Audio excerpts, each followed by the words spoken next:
দরিদ্র দেশগুলোয় অর্থ সহায়তা কমিয়েছে বিশ্বব্যাংক, আন্তর্জাতিক মুদ্রা তহবিলের মতো সংস্থাগুলো। ঋণ পরিশোধের সক্ষমতা বাড়ার কারণে মধ্য আয়ের দেশগুলোয় ঋণ দিতে বাড়ছে আগ্রহ। এদিকে অনুদান কমছে এবং ঋণের খরচ বাড়ছে নিম্ন আয়ের দেশগুলোয়। বসুন্ধরা ডায়াপেন্ট এখন আরো উন্নত। এই hot air through top sheet দ্রুত শোষণ করে সোনামণিকে দেয় কোমল অনুভূতি। ঋণ পরিশোধে অক্ষমতা, অর্থের যথাযথ ব্যবহারের অনিশ্চয়তা ও মধ্যম আয়ের দেশগুলোর সক্ষমতা বৃদ্ধির কারণে দরিদ্র দেশগুলোয় আর্থিক সহায়তা কমিয়েছে দাতা সংস্থাগুলো। বিশ্বব্যাংকের বৈশ্বিক উন্নয়ন প্রতিবেদন 2022 বলছে, গত এক দশকে 78টি নিম্ন আয়ের দেশে অর্থায়ন কমেছে। চড়া মূল্যস্ফীতি এবং ডলারের শক্তিশালী অবস্থানের কারণে কমেছে অনুদান। তাই ঋণের দিকেই জোর দিচ্ছে কর্তৃপক্ষ।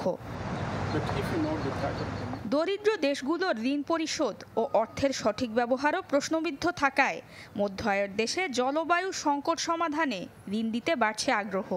IMFও ঘোষণা দেয়, মধ্য আয়ের দেশগুলোতে অতিরিক্ত ঋণের সুদের হার কমাতে যাচ্ছে তারা, যা পুষিয়ে নেওয়া হবে দরিদ্র দেশে সুদের হার বাড়ানোর মাধ্যমে। মধ্য আয়ের দেশগুলোয় বায়ুবিদ্যুৎ, সৌরবিদ্যুৎ প্যানেল স্থাপনের প্রয়োজনীয়তা রয়েছে। এতে অর্থ সহায়তা কমবে দরিদ্র দেশের। লাখো মানুষ স্বাস্থ্যসেবা, শিক্ষা কিংবা সুপেয় পানি থেকে বঞ্চিত হবে। 2012 সালের পর নিম্ন আয়ের দেশগুলোর বৈদেশিক অর্থায়নের খরচ বেড়েছে 4 গুণ। নুসরাত মৌমি, চ্যানেল 24।